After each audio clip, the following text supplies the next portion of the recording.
Mga kakripto, mga muntik na mawalan ng pag-asa pero hito pa rin, humihinga. Kumusta na po kayong lahat dyan? Kung akala ninyo tapos na ang usapan kay XRP, nako, nagkakamali kayo. Gising na! Habang abala ang lahat sa pag-iyak dahil sa dips, may nilulutong milagro sa charts na ngayon lang natin makikita ulit simula noong 2017. Handa ka na bang makita si XRP sa presyong $23? O baka naman sasabihin mo na naman sa akin na Lodi, gutom lang yan, uminom ka muna ng tubig. Pero promise, hindi ito hype lang. Heto po ang resibo mula sa sikat na analyst na si Chart Nerd.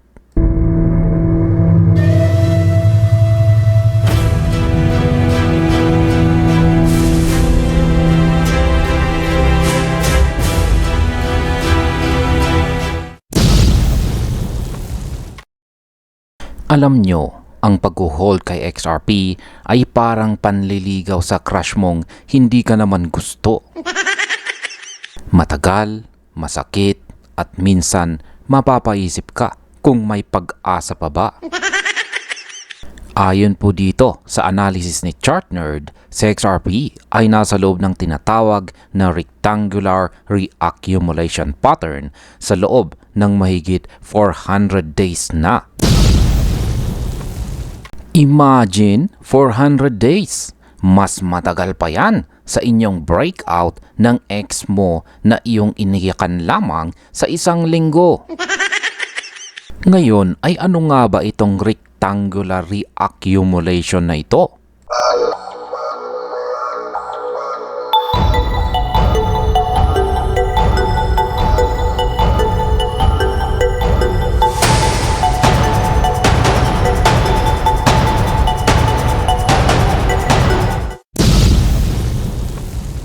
Ito po yung phase kung saan ang mga whales o yung mga mayayamang investors ay tahimik na namimili, habang ang mga paper hands naman o yung mga madaling matakot ay nagbebenta.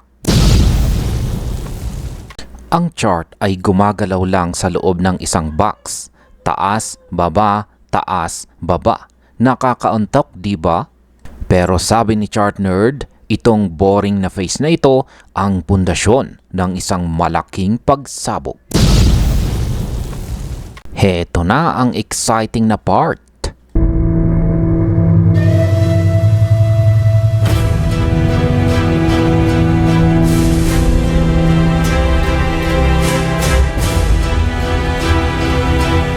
Tingnan ninyo itong chart. Nakikita nyo ba itong mahabang vertical line? Yan ang tinatawag na flagpole. At ang box naman na ito ay yan ang flag.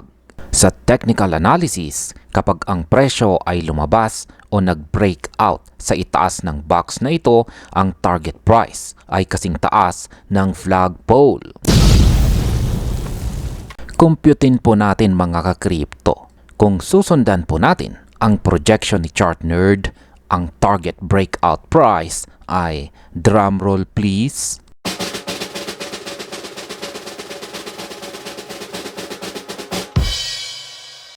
$23.84.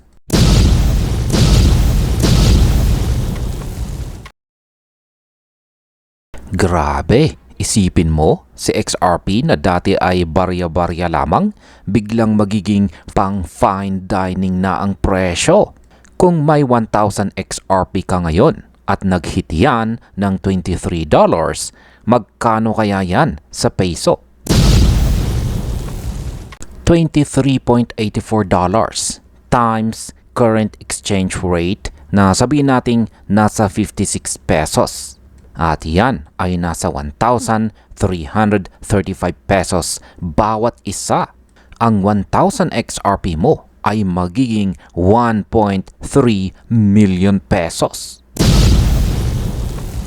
Pero teka lang, bago ka mag-resign sa trabaho mo at sabihan mo ang boss mo ng I quit, I'm a millionaire, kailangan muna nating makita ang signal.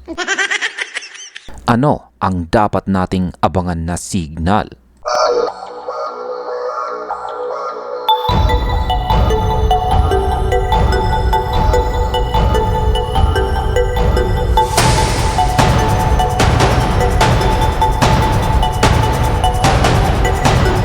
Ayon po sa analyst, ang validity ng pattern na ito ay nakadepende sa isang bagay at yan ay ang support. Kailangan po nating makita na i-defend ni XRP ang lower boundary ng box. Parang depensa lamang yan sa basketball. Kapag nakalusot ang kalaban sa ilalim, talo. Pero hanggat ang presyo ay nagbabounce sa support level, buhay na buhay ang pangarap nating $23.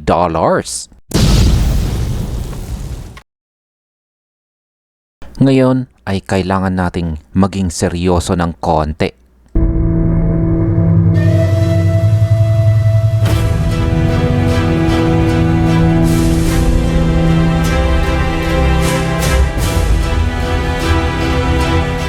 Hindi ko kayo binebentahan ng pangarap lamang sapagkat sa crypto lagi pong may risk o panganib. Ang 400 days na consolidation ay pwede pong maging 500 days. Pwede na rin pong biglang magkaroon ng bad news sa mundo at mag-dump ang buong market. Kaya ang tanong ay kaya mo bang maghintay?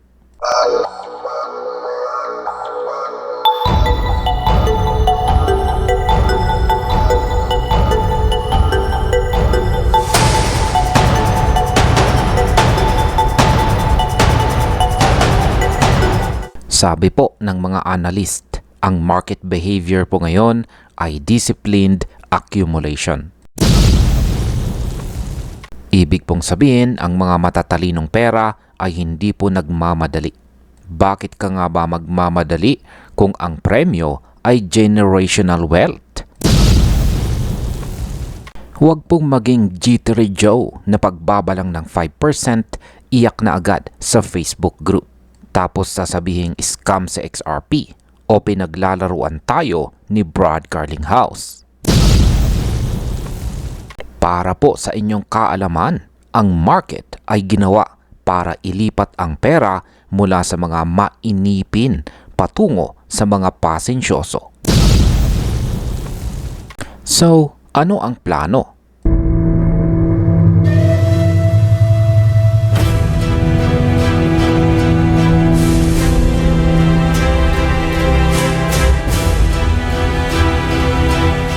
Ang para sa akin ay simple lamang po. Abang-abang sa breakout at kapag nabasag ang resistance, ready na po ang aking spacesuit. At hanggang dito na lamang po tayo sa video na ito mga ka-crypto. Maraming salamat sa panonood.